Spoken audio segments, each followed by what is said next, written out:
আসসালামু আলাইকুম বন্ধুরা, জামিরুন কিচেনে সবাইকে স্বাগতম। আজ ইলিশ মাছ আলুর ঝোল রান্না করব। নতুন বন্ধু হলে পাশে থাকবেন, আশা করছি ভালো লাগবে। যদি ভালো লাগে তাহলে লাইক দিবেন।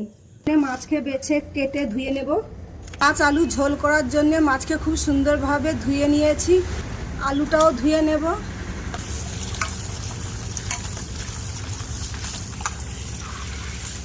মাছ আলুর জন্য মাছও ধুয়ে নিয়েছি, আলুও ধুয়ে নিয়েছি। এবার রান্না করতে যাব। ইলিশ মাছ আলু রান্নার জন্যে আমি মশলা নিয়েছি 1 চামচ কালো সরষে, 1 চামচ হলুদ সরষে, 2 এলাচ, ধনিয়া 1 চামচ, 3টে কাঁচা লঙ্কা, অল্প লবণ, জল আর 1 চামচ জিরা দিয়ে বেটে নেব। মাছ আলু রান্নার জন্যে প্রথমে আমি কড়াইয়ে তেল দিয়ে কালো জিরা দিয়ে আলুটাকে ভেজে নেব।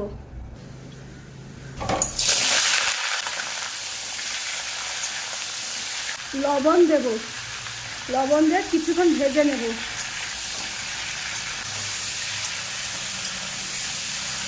খুব সুন্দরভাবে আলু ভাজা হয়ে গেছে। এবার মাছ ভেজে নেব। মাছ ভাজার জন্য তেল দেব। মাছে হলুদ লবণ মাখিয়ে নিয়েছি, একটা একটা করে তেলে দেব।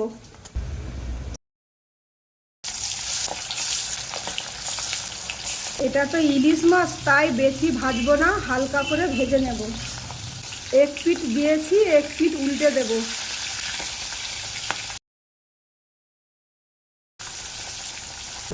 হালকা করে ভেজে নিয়েছি, এবার তুলে নেব।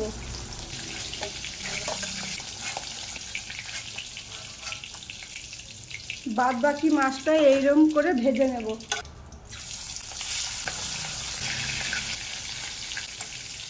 এইরকম করে আমি সব মাছ হালকা করে ভেজে নিয়েছি।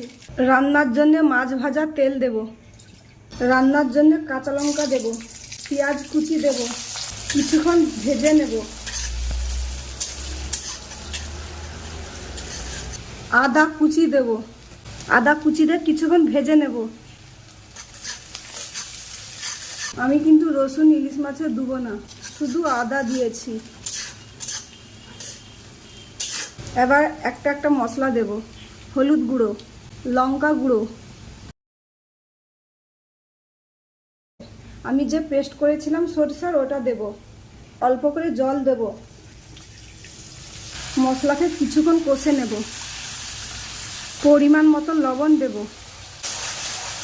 নুন দিয়ে মশলাকে বেশ সুন্দরভাবে কষে নিয়েছি। মশলা থেকে তেল ছেড়ে গেছে। এবার ভেজে রাখা আলু দেব। আলুকে কিছুক্ষণ মশলার সঙ্গে কষে নেব। অল্প করে জল দেব। আরও কিছুক্ষণ আলুকে কষে নেব। কিছুক্ষণের জন্য ঢেকে দেব। মাঝে ঢাকনা খুলে কিছুক্ষণ কষে নেব। আলু সেদ্ধ হয়ে গেছে, এবার জল দেব।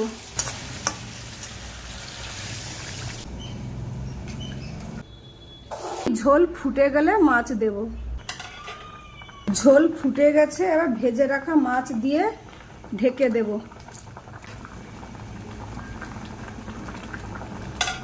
হ্যাঁ, যদি ভালো লাগে তাহলে কমেন্টে জানাবেন। আর সত্যি বাড়িতে রান্না করে খাবেন, দেখবেন খুব ভালো লাগবে। ভালো যদি লাগে তাহলে একটা লাইক দিও। ঢাকনা খুলে দেখতেছি কতটা সুন্দর হয়েছে। খুব সুন্দর হয়েছে। আবার ঢেলে দেখাচ্ছি।